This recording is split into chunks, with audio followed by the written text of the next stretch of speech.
my dear students. Today we are going to read our chapter number 1 of class 11th of our Hornbill book. That is The Portrait of a Lady by Khushwant Singh. Okay, so this chapter is all about the author Khushwant Singh. उन्होंने ही ये story लिखी है और ये उन्हीं के ऊपर है. क्या है ये स्टोरी में? And it is a story of author and he describe his relationship with his grand mother.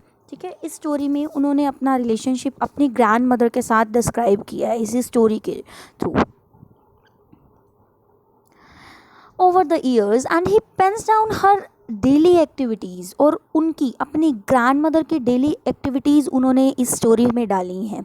And how she evolved as a character as the time passed by, और जैसे जैसे टाइम बीतता जाता है कैसे कैसे उनके करेक्टरिस्टिक, उनका करेक्टर जो है उन्होंने ऑथर ने हमारे खुशवंत सिंह में इस स्टोरी के थ्रू दिखाया है कि वो कैसी हैं, उनका करेक्टर कैसा है, वो कैसी हैं, वो पूरा आपको स्टोरी के थ्रू ही डिस्क्राइब उन्होंने किया है. And also Khushwant Singh explains her appearance with help of creating an image in are mind. उन्होंने उनका अपीयरेंस भी बताया है, ऐसी इमेज क्रिएट करी है उन्होंने हमारे माइंड में, रीडर्स के माइंड में, कि आपके सामने वो ऐसी इमेज क्रिएट हो जाएगी पूरी की पूरी कि अच्छा ऐसी होंगी उनकी ग्रैंड मदर, ऐसी थी उनकी ग्रैंड मदर, और अच्छा इतना अच्छा रिलेशनशिप था उनके बीच और उनकी ग्रैंड मदर के बीच में. तो उन्होंने इस चैप्टर के थ्रू, इस स्टोरी के through, the portrait of the lady के थ्रू उन्होंने ये बहुत अच्छे से एक्सप्लेन किया है अपने और अपनी ग्रैंड मदर के रिलेशनशिप के बारे में. तो हम ये चैप्टर रीड करना शुरू करते हैं. Okay, let us begin this chapter. My grand mother, like everybody's grand mother, was an old women. मेरी ग्रैंड मदर सबकी ग्रैंड मदर की तरह एक ओल्ड वुमेन थी. She had been old and wrinkled for the 20 years that I had known her. और वो 20 year से, जब से मैं उनको जानता हूँ, जब से मैं उनको देख रहा हूँ, तब से वो मुझे ओल्ड और रिंकल्ड ही दिख रही थी. मतलब जैसे आप अपनी ग्रैंड मदर को देखते हो, अपनी नानी को देखते हो, अपनी दादी को देखते हो, तो आपको ऐसा लगता है ना कि अरे यार, मैं तो जब से देख रहा हूँ ना मेरी दादी ऐसी ही दिखती हैं मुझे. मतलब आप बिलीव नहीं कर सकते कि वो एक टाइम ऐसा भी था कि वो भी यंग थी, बहुत ही प्रिटी थी. तो वो ऑथर यही बोल रहे हैं कि मैं 20 ईयर से देख रहा हूँ कि मेरी ग्रैंड मदर इतनी ही ओल्ड हैं और ऐसी ही रिंकल्ड फेस है उनका. People said that she had once been young and pretty and had even had a husband.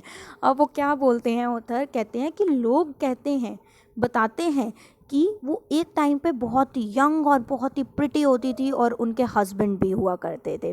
But that was hard to believe. लेकिन वो बिलीव करना मेरे लिए बहुत ही हार्ड था कि यार वो एक टाइम पे यंग और प्रिटी भी हुआ करती थी और इनके कोई हस्बैंड भी हुआ करते थे. तो इससे हमें क्या पता चलता है कि उसके ऑथर के ग्रैंडफादर नहीं हैं, वो मर चुके हैं, उन्होंने अपने ग्रैंडफादर को नहीं देखा है. My grandfather's portrait hung above the mantelpiece in the drawing room. मेरे ग्रैंडफादर का जो पोर्ट्रेट था, पोर्ट्रेट फोटोग्राफ जो थी, पोर्ट्रेट था उसका, वो कहाँ पे टंगा हुआ था? ड्राइंग रूम में मेंटल पीस के ऊपर टंगा हुआ था. What is the meaning of mental peace? Write down. Mental peace you can say a structure of would और अ मार्बल और स्टोन, ठीक है, जो कि ग्राउंड से ऊपर फायर प्लेस के अराउंड अ फायर प्लेस होता है, अबव और around a fire place, that is a mental peace. आप अंगीठी कह सकते हो इसको. समझ में आ रही है आपको बात? ठीक है, तो वो क्या था, उनके ग्रैंडफादर का जो पोर्ट्रेट था वो कहाँ पे टंगा हुआ था? ड्राइंग रूम में मेंटल पीस के ऊपर उनके ग्रैंडफादर का पोर्ट्रेट टंगा हुआ था.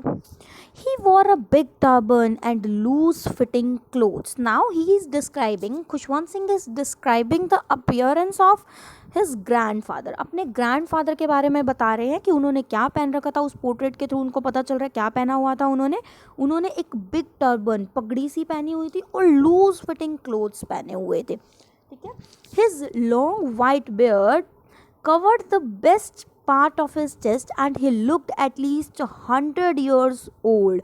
उनकी लॉन्ग और वाइट बियर्ड बिल्कुल यहाँ नीचे चेस्ट तक आ रही थी और वो कैसे लग रहे थे, एटलीस्ट 100 years ओल्ड लग रहे थे. He didn't look the sort of a person who would have a wife और चिल्ड्रन. उनको देख के कोई ऐसे नहीं कह सकता था कि इनकी वाइफ और चिल्ड्रन भी होंगे. उनको देख के तो हर कोई ये कह सकता था इनके तो बहुत से ग्रैंड चिल्ड्रंस होंगे. उनको देख के कोई ये नहीं कह पा रहा था कि इनके वाइफ भी होंगी और इनके बच्चे भी होंगे. He looked as if he could only have lots and lots of grand children. ठीक है, मैंने आपको बता दिया.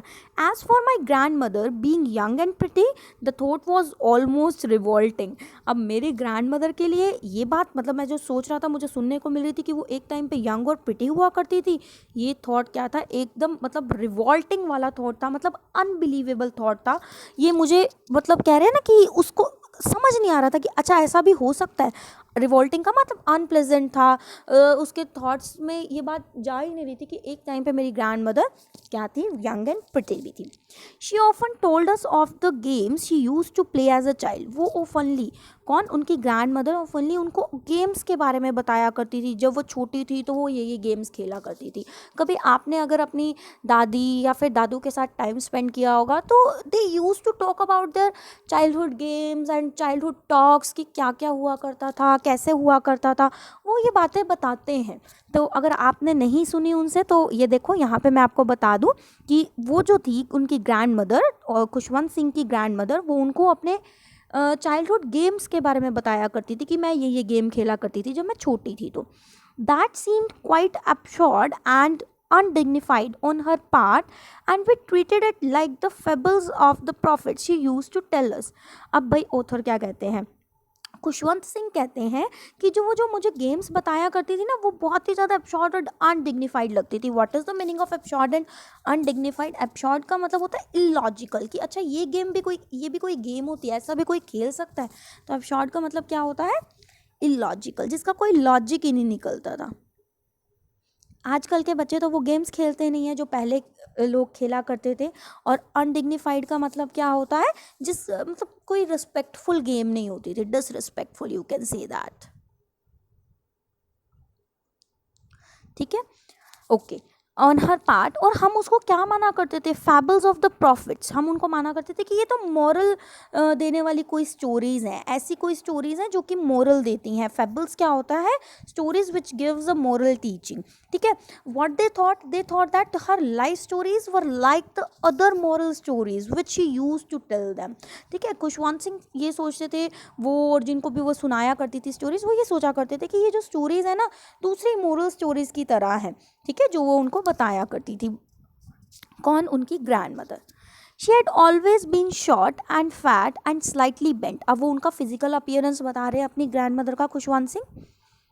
वो क्या कैसी थी, शॉर्ट, फैटी थी थोड़ी सी, और हल्की सी बेंट. आपने देखा होगा ओल्ड एजेड लोगों को कैसे होते हैं, वो हल्के से बेंट अप हो जाते हैं, उनको चलने में थोड़ा प्रॉब्लम होता है, तो they used to take a stick with them while walking. ठीक है, तो वो अब बता रहे हैं अपने ग्रैंड मदर का अपीयरेंस. वो शॉर्ट थी, थोड़ी फैटी सी थी और हल्की सी बेंट होके चला करती थी. Her face was criss cross of wrinkles running from everywhere to everywhere. और उनके फेस पे क्या थे, क्रिस क्रॉस रिंकल्स थे जो इधर उधर, जैसे आपको बूढ़े लोगों के फेस पे देखते हो, आपको पता है जैसे रिंकल्ड आ जाते हैं और ऐसे क्रॉस लाइनें आ जाती हैं, तो वो वही एक्सप्लेन कर रहे हैं. No, we were certain she had always been as we had known her. हम तो पूरे ही श्योर थे कि वो हमेशा से ऐसी ही थी जैसे कि हमने उनको देखा था, पहचाना था. Old, so terribly old that she couldn't have grown older. इतनी बुरी तरह से बूढ़ी थी कि इससे ज़्यादा बूढ़ी वो और हो ही नहीं सकती थी, इससे ज़्यादा ओल्ड वो हो ही नहीं सकती थी. And had stayed at the same age for 20 years. और 20 years से वो इसी एज पे क्या हो गई थी, थम गई थी, स्टेड हो गई थी. मतलब 20 years से, लास्ट 20 years से वो अपनी ग्रैंड मदर को देख रहे हैं और 20 years से वो कोई चेंज नहीं महसूस कर रहे. उनको लग रहा है कि मेरी ग्रैंड मदर वैसी की वैसी ही थी जब से मैं उनको देख रहा हूँ, जितनी उस टाइम पे ओल्ड थी, रिंकल्ड थी, वैसी ही अब है. She could never have been pretty, but she was always beautiful. Now, what our author considered that her grandmother, उनकी जो ग्रैंड मदर है वो कभी प्रिटी नहीं थी, वो कभी प्रिटी नहीं हुआ करती थी, लेकिन वो हमेशा से ही क्या है, ब्यूटीफुल है. ब्यूटीफुल क्या होता है भाई बेटा, एक प्रिटी आप तो कहते हैं ना कि यार आप प्रिटी हो, आप प्रिटी कहने का मतलब उनके आपने फेस देखा, देख के आपने बोल दिया कि वो बंदा प्रिटी है, बहुत ही प्रिटी लग रही हो तुम। लेकिन ब्यूटीफुल उसने किस कॉन्टेक्स्ट में बोला, उनकी सोल ब्यूटीफुल थी, ठीक है। तो वो यही बोल रहे हैं ऑथर हमारे Khushwant Singh, she could never have been pretty but she was always, वो हमेशा से क्या रही थी, ब्यूटीफुल रही थी। She hovered about the house in spotless white with one hand resting on her waist to balance her stoop and the other telling the beads of her rosary. Now author was explaining us the awkward way of movement of her grandmother, how awkwardly she moves in her house, कैसे वो घर में घूमा करती थी, that way was very awkward, कैसे थी वो, she hovered about the house, वो हाउस में roaming करती थी in spotless white, the color of her cloth was white colour, ठीक है, वाइट कलर के स्पॉटलेस वाइट कलर के कपड़े पहनती थी जो, और उनका जो वन हैंड हुआ करता था वो उनकी वेस्ट पे हुआ करता था, टू बैलेंस हर स्टूप, अपनी स्टूप को, अपनी जो वो कुब उनकी निकली हुई होती थी उसको बैलेंस करने के लिए, और उनका दूसरा हैंड क्या होता था, दूसरे हैंड में क्या होते थे, बीड्स ऑफ रोजरी हुआ करते थे, ठीक है, telling the beads of rosary, वो मनकी की माला होती है ना, तो दूसरे हाथ में वो हुआ करते थे, ठीक है, समझ में आ गई। तो her way of movement, her way of walking in the house was very awkward, and our author Khushwant Singh is describing her way of movement, ठीक है। Her silver locks were scattered untidily over her pale puckered face and her lips constantly moved in inaudible prayer, और उनके जो silver locks थे, silver colour के बाल थे, लटे थी, वो उनके अनटाइडी हर सिल्वर लॉक्स वर स्कैटर अनटाइडली ओवर हर पेल पक्कड फेस, उनके जो सिल्वर कलर के हेयर्स थे वो स्कैटर्ड हुआ करते थे, मतलब अच्छे से बने नहीं हुए थे उनके बाल, उनके पेल फेस के ऊपर, उनके पक्कड़ फेस के ऊपर, रिंकल्ड फेस के ऊपर ऐसे फैले हुआ करते थे, ढंग से बनाए नहीं हुए होते थे, ठीक है, डिसऑर्गेनाइज्ड हुआ करते थे, और उनके जो लिप्स थे वो कॉन्स्टेंटली मूव करते थे, किसमें, इनऑडिबल प्रेयर्स में, मतलब उनका जो मुंह था, उनके जो लिप्स थे हमेशा किस में चलते रहते थे, भगवान की प्रेयर्स को ही रिसाइट करने में लगे रहते थे, इनऑडिबल, मन मन में, जैसे हमें पता चलता था कि वो कुछ बोल रही हैं लेकिन सुनाई नहीं देता था। येस, शी वॉज ब्यूटिफुल, हाँ वो बहुत ही ब्यूटिफुल थी। कौन, उनकी grand mother. She was like the winter landscape in the mountains, an expanse of pure white serenity, breathing peace and contentment. Here our author Khushwant Singh compare her grandmother with the winter landscape in the mountains. What he said that her grandmother was like a winter landscape in the mountains. Just as a winter landscape is pure and calm and peaceful, similarly his grandmother was also peaceful, calm and relaxed as the winter landscape in the mountains is, ठीक है। जैसे कि एक landscape में जो mountains होते हैं, winter landscape में जो माउंटेन्स पे जो होता है, कितनी रिलैक्स होता है, कितना काम सा वो होता है, उसी तरह से उसने अपनी ग्रैंड मदर को उनसे कंपेयर करते हुए बताया है। क्या बताया है? She was a live example. What is said that Khushwant Singh said that her grand mother was a live example of pure white peace emitting entity, ठीक है। उनकी ग्रैंड मदर क्या थी? एक लाइव एग्जाम्पल थी प्योर वाइट कामनेस का, ठीक है, उसका एग्जाम्पल थी। ये रहा, she was like the winter landscape in the mountains and expanse of pure white serenity. Expanse of pure white serenity का मतलब यही है, सेरेनिटी का मतलब होता है बिल्कुल, यू कैन से दैट कि एकदम से काम, एक पवित्रता, एक सेक्रेडनेस उनके फेस पे देखी जा सकती थी, ठीक है। आगे देखते हैं। माई grand mother and I were good friends. अब वो आगे बताते हैं खुशवंत सिंह कि मेरी ग्रैंड मदर और मैं अच्छे फ्रेंड्स थे। My parents left me with her when they went to live in the city and we were constantly together.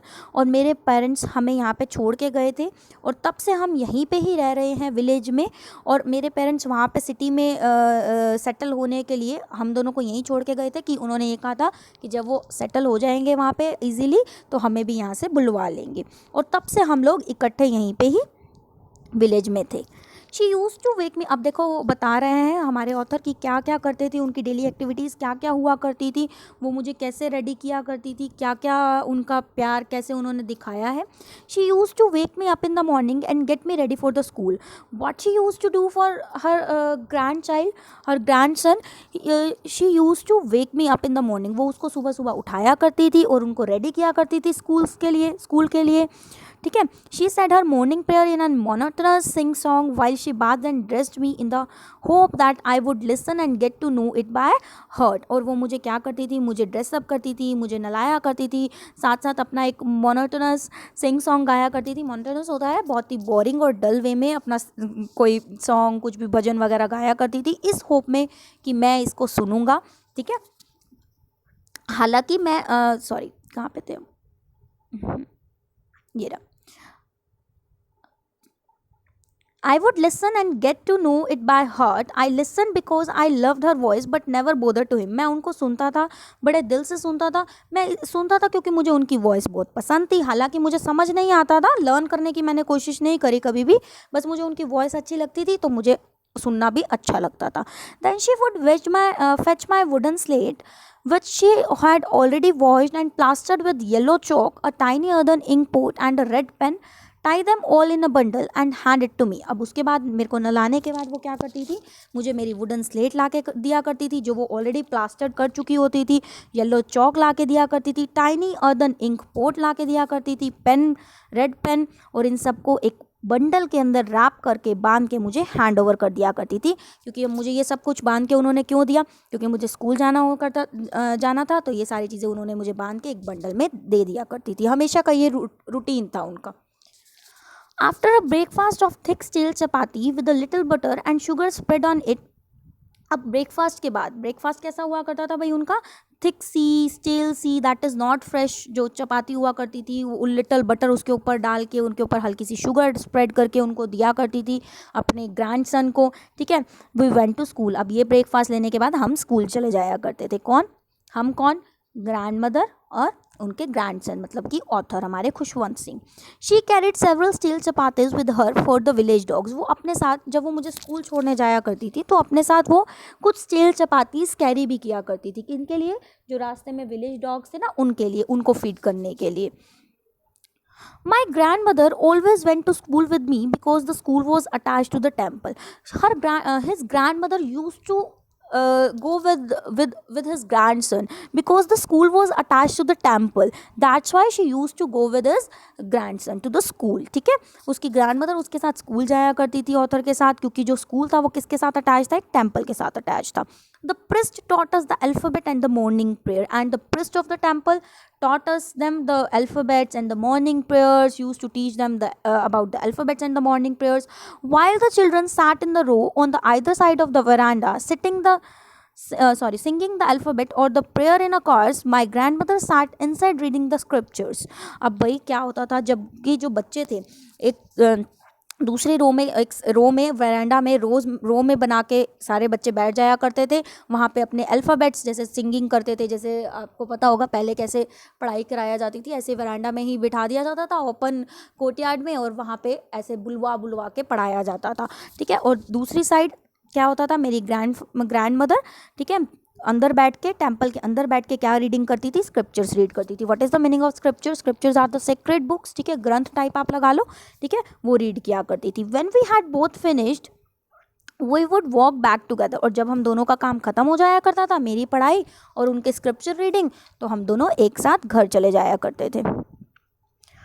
हाँ जी. This time the village dogs would meet us at the temple door. और उस time पे हमें village dog कहाँ मिलते थे, temple के डोर पे मिलते थे, और वो हमें फॉलो करते थे. They followed us to our home, growling and fighting with each other for the chapatis we threw to them. एक दूसरे के साथ ग्राउल करते, एक दूसरे के ऊपर एक दूसरे से फाइट करते हुए उन चपातीज़ के लिए जो हम उनके लिए उनको डालते थे, उनको खिलाते थे.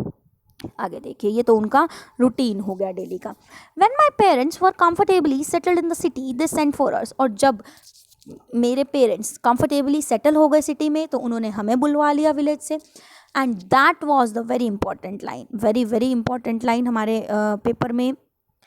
ये क्वेश्चन जरूर आता है। And that was the turning point, और यही उनकी फ्रेंडशिप का टर्निंग पॉइंट था। कब? जब वो कहाँ चले गए? सिटी चले गए। जब उनके पेरेंट्स ने, जब ऑथर के पेरेंट्स ने सिटी में सेटल होके उनको विलेज से बुलवा लिया, तब उनकी फ्रेंडशिप में एक टर्निंग पॉइंट आया। ठीक है। Although we share the same room, हालांकि हम सिटी में भी सेम रूम ही शेयर किया करते थे। My grand mother no longer came to school with me, लेकिन अब मेरी ग्रैंड मदर मेरे साथ स्कूल नहीं आया करती थी जैसे कि विलेज में आया करती थी। I used to go to an English school in a motor bus, मैं इंग्लिश स्कूल जाया करता था और मेरे को मोटर बस लेने आया करती थी। अब वो मेरे को छोड़ने नहीं आती थी। ना ही डॉग्स होते थे स्ट्रीट्स में जिनको वो फीड कर सके। She took to feeding sparrows in the courtyard of our city house, बस बल्कि अब उसने किस पे शिफ्ट कर दिया था मेरी ग्रैंड मदर ने, अब डॉग्स को तो फीड नहीं कर सकती थी, तो हमारे सिटी के घर में कोर्टयार्ड में वेरांडाज में स्पैरो आती थी तो उनको दाना डाल दिया करती थी। उनको फीड करना किसने शुरू कर दिया था? मेरी ग्रैंड मदर ने शुरू कर दिया था। तो ये सब अभी चेंज आया जैसे ही वो सिटी में शिफ्ट हुए। आगे देखते हैं। As the years rolled by we saw less of each other, और जैसे जैसे टाइम बीतता गया, ईयर्स बीतते गए, हम एक दूसरे से कम मिलने लगे, मतलब कम टाइम एक दूसरे के साथ स्पेंड करने लगे। For some time she continue to wake me up and get me ready for the school, कुछ टाइम तक तो उन्होंने मुझे वही अपना रूटीन फॉलो किया, मुझे सुबह उठाती थी और मुझे स्कूल के लिए रेडी किया करती थी। When I came back she would ask me what the teacher had taught me, और जब मैं स्कूल से आया करता था तो वो मुझसे पूछा करती थी कि टीचर ने आज क्या पढ़ाया है तुम्हें स्कूल में। I would tell her English words, मैं उन्हें कुछ इंग्लिश वर्ड्स बताया करता था। अब वो इंग्लिश स्कूल में जाना शुरू कर दिया था उन्होंने, ऑथर ने, हमारे खुशवंत सिंह ने, तो उन्हें बताया करते थे अपनी ग्रैंड मदर को इंग्लिश वर्ड्स जो उन्हें स्कूल में सिखाया करते थे। And little things of western science, और वेस्टर्न साइंस के बारे में बताया करते थे जो उन्हें स्कूल में सिखाया जाता था, जो भी लर्निंग दी जाती थी, जैसे कि the law of gravity, Archimedes principal, ठीक है, the word being round etcetera, ये सब चीज़ें उनको साइंस में सिखाई जाती थी। कुछ इंग्लिश वर्ड्स जो भी उनको सिखाए जाते थे वो सब आके हमारे जो खुशवंत सिंह थे वो अपनी ग्रैंड मदर को बताते थे। दिस मेड हर अनहैप्पी, अब जब उन्होंने ये सुना उसकी ग्रैंड मदर ने तो वो बहुत ज़्यादा अनहैप्पी हो गई। She could not help me with my lessons, क्योंकि अब वो मेरे लेसन्स में मेरी हेल्प नहीं कर सकती थी क्योंकि अब वो इंग्लिश में हो गए थे सब कुछ। She didn't believe in the things they taught at the English school, वो इन चीज़ों में बिलीव नहीं करती थी जो मुझे इंग्लिश स्कूल में पढ़ाया जाता था। And was distressed that there was no teaching about God and the scriptures, और वो बहुत ज़्यादा डिस्ट्रेस्ड हो गई थी कि हमें स्कूल में ना ही कोई गॉड के बारे में, गॉड भगवान के बारे में टीचिंग दी जाती है, ना ही कोई स्क्रिप्चर्स के बारे में टीचिंग दी जाती है। वन डे, फिर एक दिन क्या हुआ, one day I announced that we were being given music lessons। अब एक दिन क्या हुआ, मैंने बताया अपनी ग्रैंड मदर को, मैंने अनाउंस किया कि हमें म्यूज़िक लेसन्स देने शुरू कर दिए हैं स्कूल में, अब हमें म्यूज़िक सिखाने लग गए हैं स्कूल में। She was very disturbed and to hear this she got very disturbed, क्या सुन के वो बहुत ज़्यादा डिस्टर्ब्ड हो गई कि अब उन्हें क्या देने लग गए हैं स्कूल में, म्यूज़िक की टीचिंग देने लग गए हैं, म्यूज़िक सिखाने लग गए हैं। क्योंकि उनके अकॉर्डिंग जो म्यूज़िक था, म्यूज़िक की एक अलग ही वो थी कि म्यूज़िक कौन लोग सीखते हैं अभी वो बताएंगे। To her music had lewd associations, उनके अकॉर्डिंग म्यूज़िक की ल्यूड एसोसिएशन है। ल्यूड एसोसिएशन का मतलब क्या है कि ये मतलब गंदे लोग जो हैं म्यूज़िक से संबंध रखते हैं। म्यूज़िक अच्छे जेंटल फॉक्स के लिए नहीं बना है, ठीक है, नोबल लोगों के लिए नहीं बना है, ठीक है। इस संगीत का जो म्यूज़िक का जो रिलेशन है वो ल्यूड है बहुत ही, ठीक है। It was the monopoly of harlots and beggars, ये किसकी मोनोपली है, ये म्यूज़िक जो है ये किसकी मोनोपली है, ये किसके लिए बना है, प्रोस्टिट्यूट्स के लिए बना है, बैगर्स लोगों के लिए बना है। हार्लॉट्स कौन क्या होते हैं, प्रोस्टिट्यूट्स होते हैं, और you can see that a female prostitute के लिए बना है, बैगर्स लोगों के लिए बना है, जेंटल फोक के लिए नहीं बना है। She said nothing but her silence meant disapproval, उन्होंने मुझे कुछ कहा नहीं लेकिन उनकी साइलेंस का क्या मतलब था, डिसअप्रूवल ही था, मैं समझ गया था।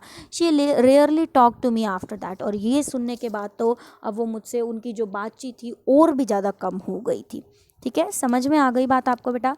ये हमारा फर्स्ट पार्ट था हमारी चैप्टर फर्स्ट का, हॉर्नबिल का chapter number 1, that is a portrait of lady, ठीक है। सेकेंड पार्ट हम नेक्स्ट वीडियो में पढ़ेंगे। बच्चे अगर आपको समझ में आ गया हो तो लाइक कर देना, सब्सक्राइब करना चैनल को, शेयर करना अपने फ्रेंड्स को। Okay, thank you.